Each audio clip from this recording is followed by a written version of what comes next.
Welcome back to my channel Suni's kitchen. Like చేయండి, share చేయండి, subscribe. Hi అండి, ఈరోజు అయితే ములక్కాయ పచ్చెనపప్పు కర్రీ చేసి చూపిస్తానండి. పచ్చిపాలు వేసి టేస్ట్ అయితే చాలా బాగుంది. రైస్లోకి అలాగే మనం ఇడ్లీ పిండి అట్టేసిన, మనం సన్నట్టేసిన దేనికైనా సరే, చపాతీకైనా చాలా బాగుంటుంది. కర్రీ అయితే చాలా బాగుందండి. పొద్దున్నే మనం ఈజీగా కూడా క్యారేజీలు కట్టేసేయచ్చు. చూడండి, నేను ముందుగానే రాత్రి ఒక చిన్న గ్లాసు పచ్చెనపప్పు కడిగి నానబెట్టేశానండి. పొద్దునకి నానిపోయింది. దీన్ని కడిగేసి పొయ్యి మీద పెట్టేసి ఇలా ఉడికిచ్చేసుకున్నాను. ఉడికిచ్చేసి పెట్టుకున్నాం అనుకోండి, కర్రీ త్వరగా అయిపోతుంది కదా.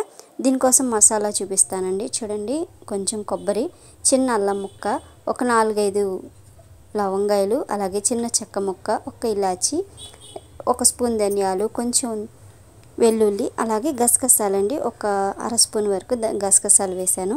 ఇవన్నీ కలిపి మిక్సీ పట్టేసి మెత్తగా పేస్ట్ చేసి పక్కన పెట్టేసుకోండి. ఒక కళాయి పెట్టేసుకొని ఒక 4 స్పూన్ల వరకు ఆయిల్ వేసానండి. ఆయిల్ కొంచెం వేడెక్కగానే మనం ఉల్లిపాయ, అలాగే దీనికోసం 2 పచ్చిమిర్చి వేసాను. అవి కొంచెం కలర్ చేంజ్ అయ్యే వరకు వేయించేసుకోండి. ఇక ములక్కాయ వేసుకోండి. నేను ఇక్కడ 2 ములక్కాయలు, చిన్న ములక్కాయలు వేసుకున్నాను. ఇక మీరు ఇంట్లో తినేవాళ్ళని బట్టి ములక్కాయలు ఎన్నైనా వేసుకోవచ్చు.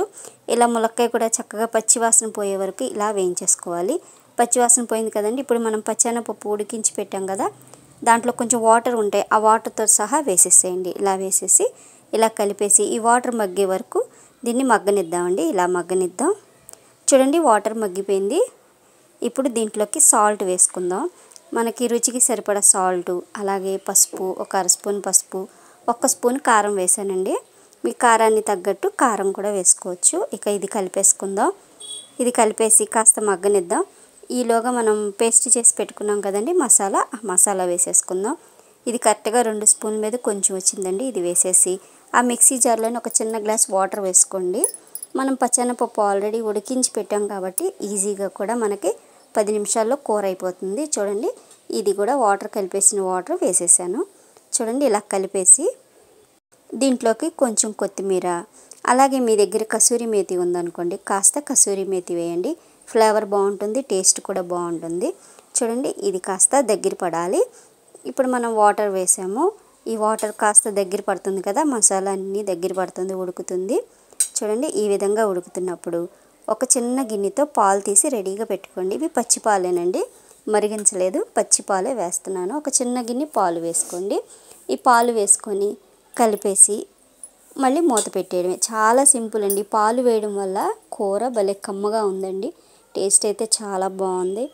పచ్చెనపప్పు ఇష్టపడేవాళ్ళు, అలాగే ములక్కాయ ఇష్టపడేవాళ్ళు ఈ 2 కాంబినేషన్తో చేసి చూడండి, చాలా బాగుంది.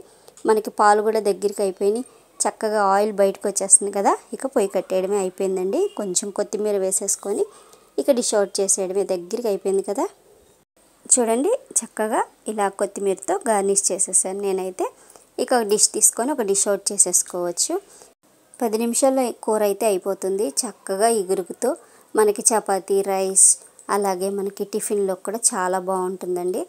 మనం ఈజీగా ఇలా సింపుల్గా కూడా చేసుకోవచ్చు. పచ్చెనపప్పు ములక్కాయ కూర చాలా బాగుంది. ఈసారి మీరు ట్రై చేయండి.